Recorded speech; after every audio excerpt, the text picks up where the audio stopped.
देखिए एगो बेटर के मानमानी। दरअसल बात ई बा कि कोलकाता में एगो बढ़िया रेस्टोरेंट बा जना में मटन, मछली, मुर्गा, अंडा जौन भी चाही मांसाहारी सामान, सीख कबाब सब मिलेला। वहाँ के लुक देख के एगो भाई साहब गइलन मटन सीख खाए।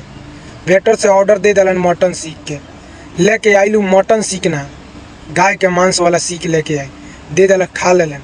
ओकरा बाद दोसर लेके आइल मटन के, कहता कि गलती हो गई, वो मटन ना बल्कि बीफ वाला रखा। देखिए पहले पूरा वीडियो। मटन स्टिक बोला था, अभी दिया मटन स्टिक, उन्होंने देके गया बीफ स्टिक, हमने खा भी लिया बीफ स्टिक, अब बोल रहे ये है आपका मटन स्टिक। हमने एक ही ऑर्डर किया था। क्या मजाक चल रही है आपके यहाँ पे? और देने पे एक इंसान बोल के क्यों नहीं गया कि बीफ स्टिक है? कोलकाता में आप लोग बिजनेस कर रहे हो। আপনি জানেন আমি ব্রাহ্মণ, আমি মাটন খেলাম, এটা মানে বিফ মাটন বলে বিফ খাইয়ে দিলেন।